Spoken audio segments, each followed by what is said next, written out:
इनसे मिलिए।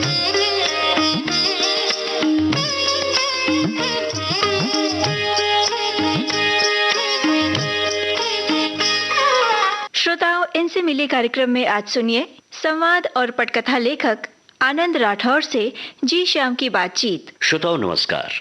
आज इनसे मिलिए इस कार्यक्रम में हमारे साथ स्टूडियोज में हैं आनंद राठौर जी, और आप एक बेहतरीन लेखक हैं। मैंने पहले ही इसलिए कह दिया इंट्रोडक्शन में कि बेहतरीन है, क्योंकि आप जैसे ही इन्हें सुनेंगे, इनकी बातें सुनेंगे, तो आप समझ जाएंगे कि आप एक उम्दा लेखक ही नहीं, इंसान भी हैं। आनंद जी, आपका बहुत बहुत स्वागत है। शुक्रिया। कहाँ से शुरुआत करें? एक लेखक को अगर कलम हमने दे दी तो फिर रोकने के लिए बड़ी दिक्कत हो जाएगी। मैं अपने आप को अगर रूबरू कराऊं सबसे, तो मैं कहता हूं कि मैं सिर्फ लिखने के लिए ही पैदा हुआ हूं। इसके सिवा मुझे कुछ आता नहीं है। और किसी भी लाइन में जब इंसान को ये लग जाए कि मुझे क्या करना है, तो वही करना चाहिए, चाहे वो जूते सिलने का काम ही क्यों ना हो। हमारी दुनिया में जो ये फ्रस्ट्रेशन लेवल दिखाई देता है और जितने परेशान लोग दिखाई देते हैं, खुश नहीं होते हैं, पैसा है, सब कुछ है, उसकी एक वजह है कि जो कपड़े बुनने के लिए पैदा हुआ था वो जूता सिल रहा है, और जो गाना गाने के लिए पैदा हुआ था वो किसी गवर्नमेंट डिपार्टमेंट में बैठ करके फाइल घिस रहा है। तो अगर आप अपने मकसद को पहले पहचान लेते हैं कि मैं क्या करना चाहता हूँ, तो उसमें आप जी जान लगा के काम कीजिए। आपको खुशी भी मिलेगी, आपको कामयाबी भी मिलेगी और आपको पैसे भी मिलेंगे। क्या बात। तो मेरी जो ये जर्नी शुरू होती है, मेरे फादर आर्मी में थे। मैं पैदा आगरा में हुआ और आगरा से मेरे फादर मुझे जोधपुर लेके चले गए। होश आया तो मेरी पढ़ाई अंबाला से शुरू हुई। फिर मैं पठानकोट चला गया, मैं सिकंदराबाद चला गया, फिर दिल्ली आ गए, झांसी आ गए, ऊटी चले गए। तो मैं पूरे हिंदुस्तान में घूमता रहा। तो मेरे लिए जो स्कूल था वो सिर्फ स्कूल से और टीचरों से जो मैंने ज्ञान लिया वो अर्जित नहीं किया, अलग अलग भाषाओं से, अलग अलग लोगों से। तो मुझे जो ज्ञान का जो जूस था वो पिलाने वाले अलग अलग संस्कृति के और अलग अलग लोग थे। और मेरे पारिवारिक परिवेश में भी ऐसा था, जो कि बहुत लोग साहित्यिक प्रेमी थे, बहुत लोग संत मत से जुड़े हुए थे। तो जो सारी शिक्षाएं मुझे मिली, तो उसने मेरे को ना एक तरीके से ऐसा बनाया कि मैंने आपको कहा कि मैं लिखने के लिए ही पैदा हुआ। अच्छा, एक बात बताइए आनंद जी कि आपने जो लिखा है जी, उसे दर्शकों ने देखा है, सुना है, पढ़ा है। कौन से काम में आपको लगा कि सचमुच में मैंने बहुत अच्छा किया? सबसे अच्छा काम जो होता है, जो मैं अपने मन से करता हूँ और मैं किसी फेसबुक पे पोस्ट कर देता हूँ, जनरली देखा जाए तो, क्योंकि वहां कोई लगाम नहीं होती है, कोई कमर्शियलाइजेशन नहीं होता है। लेकिन अगर अब ऐसे बात करते हैं, तो मैंने अपनी जर्नी बालाजी टेलीफिल्म से स्टार्ट की। बालाजी ने एक टैलेंट हंट शुरू किया था, जैसे संगीत के लिए इंडियन आइडल वगैरह होता है जी। तो उन्होंने राइटर्स के लिए 2005 में एक टैलेंट हंट किया था। तो ऑल इंडिया से हम लोग 40-50 लड़के लड़कियां राइटर के लिए सेलेक्ट होके आए थे।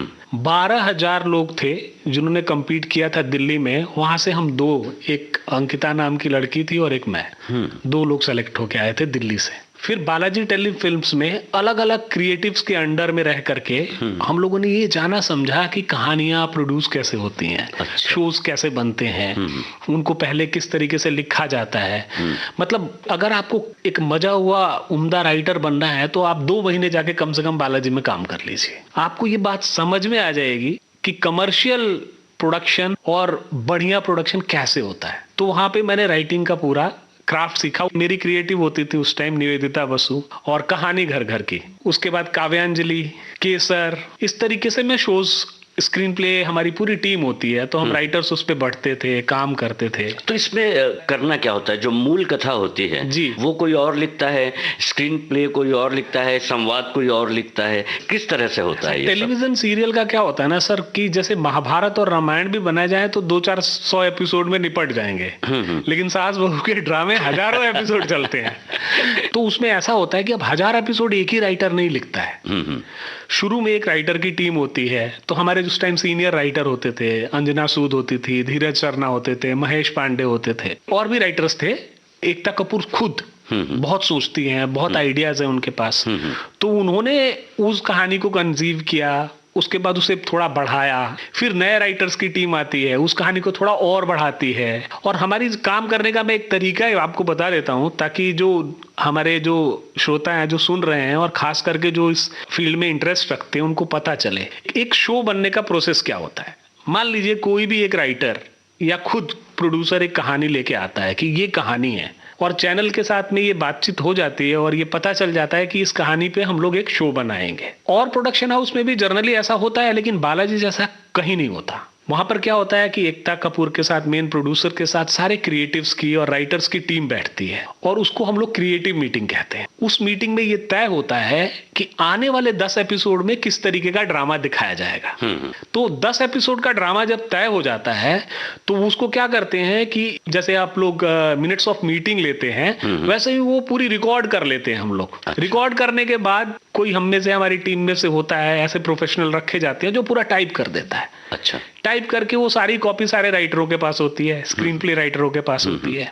स्क्रीन प्ले राइटर्स और क्रिएटिव की जिम्मेदारी ये होती है कि अब वो 10 एपिसोड का जो ड्रामा है उसमें से 10 एपिसोड बनाने हैं। तो एक एपिसोड हमने पहला बनाया, दूसरा बनाया, फिर उस एपिसोड को ले जा करके फिर हमारी प्रोड्यूसर के साथ, क्रिएटिव के साथ और राइटर्स की टीम की एक और मीटिंग होती है जिसमें वो एपिसोड का नरेशन होता है। और जब नरेशन वो सब ओके कर देते हैं कि हाँ ये एपिसोड बहुत अच्छा है, इसका स्टार्टिंग अच्छा है, इसका फ्रीज पॉइंट अच्छा है, तब वो कॉपी डायलॉग राइटर के पास जाती है। और डायलॉग राइटर जो होता है फिर उसके डायलॉग्स लिखता है। फिर दूसरे दिन वो कॉपी सुबह 4 बजे, 3 बजे, 2 बजे आपकी कॉपी वो सेट पे जाती है और सेट पे फिर उसका प्रोडक्शन चालू होता है। ये पूरा का पूरा क्राफ्ट है। ये तो कमर्शियल वे में लिखा जाता है।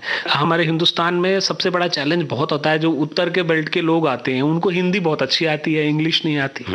साउथ से बहुत लोग आते हैं, उनकी इंग्लिश अच्छी होती है, हिंदी नहीं आती है। तो कोई भी ना एक कंप्लीट राइटर नहीं बन पाता यहाँ। और मेरे साथ में ये फायदा रहा कि मैं एक कंप्लीट राइटर बन गया, क्योंकि मैं पूरे ऑल इंडिया में घूमा था। मैं आर्मी स्कूल में पढ़ा, केंद्रीय विद्यालय में पढ़ा, हमारा इंग्लिश से अच्छा एक्सपोजर था, घर में भी अच्छा था, हिंदी हमारी बहुत अच्छी थी, हमारी अपनी मातृभाषाएं, और हम जहां जहां जाते थे वहां का कल्चर देख लेते थे। वहां की भाषा, तेलुगु थोड़ी बोलने आ गई, थोड़ी तमिल आ गई। तो क्या होता था कि हमारा एक्सपोजर इतना था कि आप हमारे को किसी भी जुबान में लिखवाओ, हिंदी में लिखवाओ, इंग्लिश में लिखवाओ, तो ऐसा नहीं था कि मैं स्क्रीन प्ले लिख रहा हूं तो डायलॉग कोई और लिखेगा। हमने तो जो स्क्रिप्ट लिख दी तो लगता था कि ये स्क्रिप्ट कंप्लीट हो गई, फाइनल है। तो ये फायदा हमको इसलिए हुआ काम करते वक्त कि हमारे को कोई प्रोड्यूसर हायर करता है तो उसको ये टेंशन नहीं रहती है कि चलो स्क्रीन प्ले एक राइटर लिखेगा, स्टोरी कोई और लिखेगा और डायलॉग कोई नहीं, कंप्लीट आदमी मिल गया है। अच्छा, ये कंप्लीट आदमी खुश कब होता है? खुश होने वाला, अब ये मैं सच्ची में बात कहूं तो अभी तक वो काम मेरा बाहर आया नहीं है सर। सच्ची बताऊं, इस कमर्शियल स्पेस में मैंने बहुत काम किया है, लोग उसको बहुत अच्छा मानते हैं, खुश भी होते हैं, इंप्रेस भी होते हैं। वो सारे काम अगर मैं बहुत ईमानदारी से कहूं तो ऐसा नहीं था कि मैंने बिल्कुल अरुचि से किया, उसमें मेरा इंटरेस्ट था, उससे मैंने पैसे भी कमाए और मैंने अपना घर भी चलाया। लेकिन मैं वही काम जिस पे किसी की कोई लगाम ना हो और मैं ऐसा काम करूं जो मैं अपनी 12 साल की बेटी के साथ बैठ के देख पाऊं, अपने पड़ोसियों से कह पाऊं, अपने लोगों से कह पाऊं कि आओ मेरे हॉल में वो टीवी चल रहा है और हम सब बैठ के देखेंगे। टीवी में वो कहानियां करने में मेरा इंटरेस्ट था, लेकिन 10 एपिसोड, 20 एपिसोड, 30 एपिसोड, हजार एपिसोड करने में मेरा कोई इंटरेस्ट नहीं था। लेकिन वो कमर्शियल चीजें हैं सर, शो चल रहा है, प्रोड्यूसर को पैसे कमाने हैं, लाखों लोगों की रोजी रोटी चल रही है, तो वो किया जाता है। अच्छा, आपने अलग हटने के बाद कौन कौन से काम किए? बालाजी में आप काम करते हैं तो आप किसी की तलवार नहीं लटकी हुई है, आप एकता के साथ काम करते हैं और एकता बाकी सब हैंडल करती है, उसके क्रिएटिव हैंडल करते हैं। जब हम बाहर निकले तब हुई असली मशक्कत।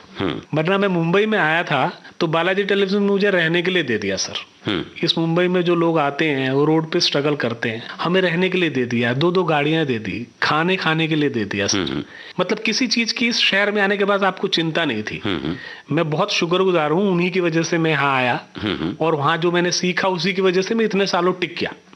तो जब बालाजी से बाहर आया तब मुझे पता चला कि यार भाई दुनिया में किस तरीके से काम हो रहे हैं, किस तरीके से स्ट्रगल हो रहे हैं, लेकिन उसका भी अपना मजा था। नए नए लोग मिल रहे थे। जब वहां पे रहता था तो मैं किसी बड़े डायरेक्टर से, किसी बड़े प्रोडक्शन हाउस से मिल नहीं पाता था, तो एक नए तरीके का स्ट्रगल चालू हुआ। लेकिन क्योंकि हमारे ऊपर एक बहुत बड़े प्रोडक्शन हाउस का ठप्पा लगा हुआ था, स्टैंप लगा हुआ था कि अच्छा इन्होंने ये शो किया हुआ है, तो हमें बाहर काम मिलने में मुश्किल नहीं हुई। कोई भी प्रोडक्शन हाउस चलता था कि अच्छा इन्होंने बालाजी का शो लिखा हुआ है, इन्हें बुला लो। और दूसरी चीज क्या थी, सच्ची में बता रहा हूँ, जेन्युइनली आपको काम आता है और आप मेहनती हैं तो एक बार आपको कोई मिल लेता है ना तो वो आपको पकड़ के काम देता है। और जिनको नहीं आता है सर, उनको कहीं से काम नहीं मिलेगा, चाहे वो कुछ भी कर ले।